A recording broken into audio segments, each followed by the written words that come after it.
What's the worst coworker you've ever worked with? Hired a cook on a good recommendation. He was just fine the first 2 weeks. Then I noticed food going missing. Then supplies started going missing. Then a customer told me that he had been adding auto 30% tips his food purchases. When I looked at the books, I saw that he had been adding 30% tips to all the credit card sales, and the cash rings were off from what should have been sold. I fired him that day. The next day he came in and apologized, said he was on drugs and was going to rehab. I wished him well. Then the next day he tried to break in after close and was caught. Idiot. Me reading your comment. I hired a cook. Oh, this is going to be about drugs. It could have also been about assault with a deadly weapon while on the clock. Constant sexual assault / harassment. Stalking the underage hostess. Cussing out customers constantly. Dropping ice in the deep fryer. Constantly throwing knives and screaming hot pans at the dishwasher. Bringing illegal firearms to work. Stealing from co-workers, etc. Goddamn FNG. Please tell me you haven't actually seen all of those. I've seen all that and more. When I was a dishwasher in Southern California, I used to have drunk, coked out cooks chuck 500F frying pans at my head and throw knives at me to wash. I also worked for a 60-year-old sous chef who would constantly talk about fucking the 16-year-old hostess. But it's okay because the legal age is 16 and NZ. He would say, I lived in NZ back then. That all stopped when our tweaker, Bogan cook threatened to slit the sous chef's throat because that girl was his best mate's little sister. 3-person apartment. Myself, an awesome dude and this terrible new coworker. She was fresh out of college and believed that she was smarter than myself and our other team member because of that. She totally discounted anyone's opinions except her own and one manager that let her do whatever she wanted. She was the worst one-upper than I'd ever met. Even for stupid things, like going to a coffee stand, she'd chime in and say how her friends work at a coffee stand and they know her order by heart. Just stupid stuff. She thought she was adorable and charming but was incredibly grating and worthless. She constantly messed up on her job, but if you tried to help or give any constructive feedback, she'd cry and go to her wet nurse, aka the one manager that liked her. She lasted almost 4 years, which blew my mind. She was furloughed at the beginning of Corona, but will not be returning as her position is being taken by the owner's daughter. The company split about 2 years ago. I went to the new company and she and awesome dude stayed at the old one. He just wouldn't work. Just wouldn't. This was in a research lab. He was a visiting researcher from another country, and he spent a lot of time asking tons of non-work related questions, to the point of disrupting others' work. In the course of a year, he designed one very basic experiment, and didn't actually do it, just designed it. He was above doing bench work apparently. He picked fights with everyone doing any experiment related to the one he was planning, because he didn't want to have to share credit for anyone.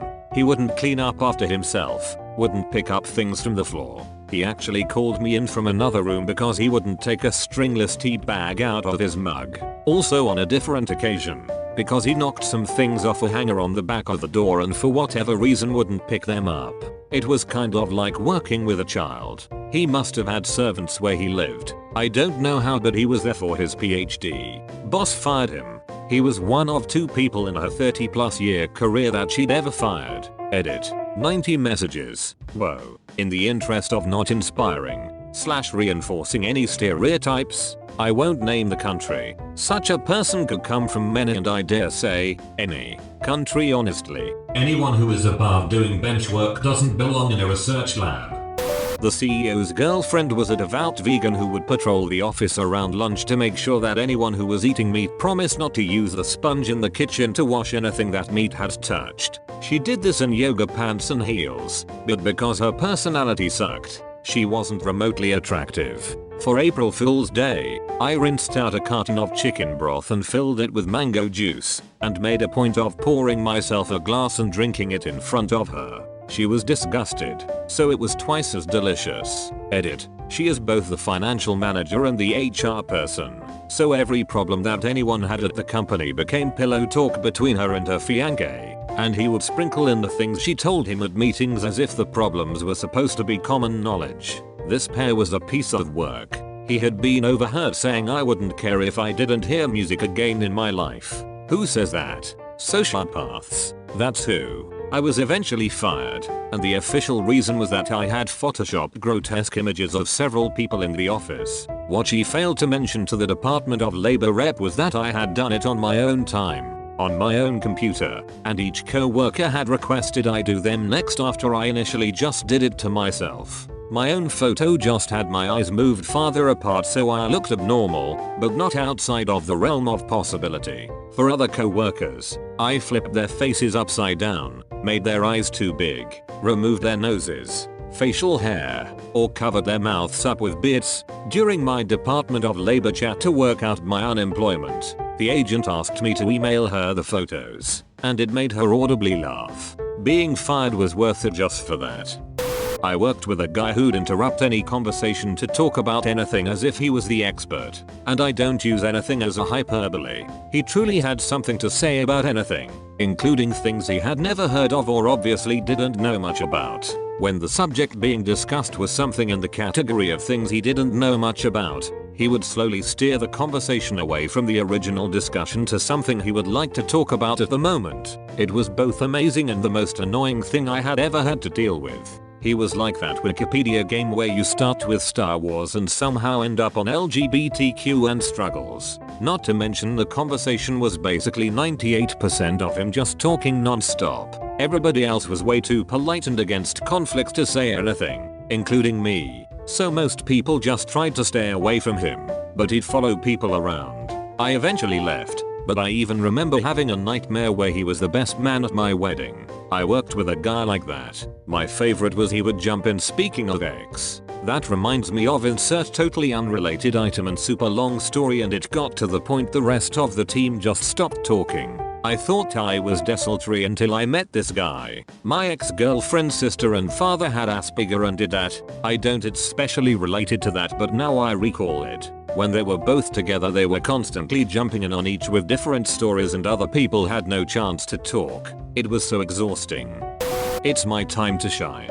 Sorry it's long. About 2 years ago I started work as a receptionist in an audiology clinic. So we do hearing aids and hearing tests. The only thing I knew about hearing aids before I took this job was that my grandpa had one 8 months after I started. So at this point I have 8 months of experience with anything related to hearing. They hired a new provider, who I would later discover knew nothing about anything. Not hearing aids, not basic you should know this if you've had a job ever, not how to handle talking to bosses, patients, people over the phone, etc. Example, we had one patient who left her hearing aids with us to be fixed. She would call every once in a while to check on them, and I would say I'll ask the provider to call you and update you, which I did. 4 months later the same patient calls and I discover the provider had been ignoring me every time I told her to call the patient, and she just straight up didn't call her ever. Another example, she could never, ever remember to clock in and out, ever. It was a daily struggle with her. She would have to send in time card adjustments like every day and then complain to me when our boss was annoyed. She didn't know to fill out repair forms, so every time we had to send something out, I would have to double check and make sure everything was filled out correctly and legibly again. She is the provider who is credentialed in this field, and I'm the receptionist who has 8 months experience with hearing aids. She wouldn't do chart notes for weeks. Literally, she would have patient charts stacked in the corner of her office for days, forget to make chart notes, put in the incorrect dates, spell the patient's name wrong, so I would have to double check every chart before putting it back on the shelves. If she didn't know what to do with a patient, which was common, she would just do nothing.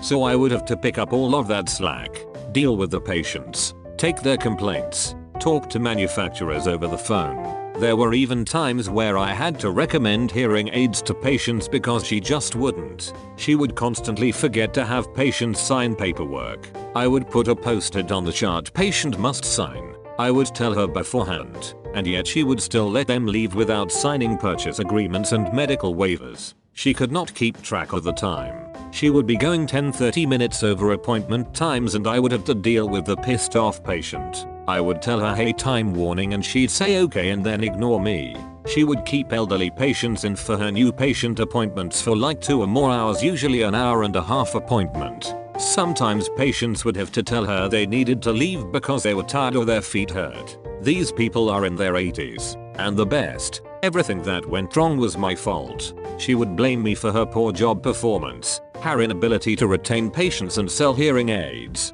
everything.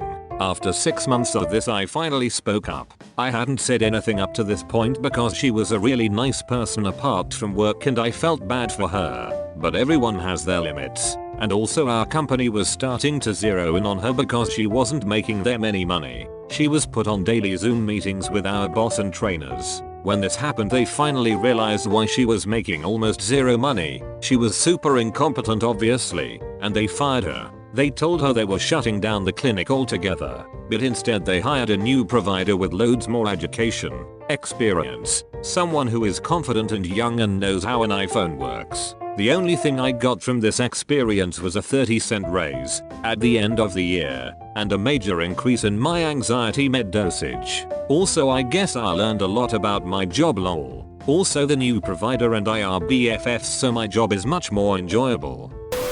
Hey everyone, thanks for watching the video. If you liked what you just saw, remember to leave a like down at the bottom.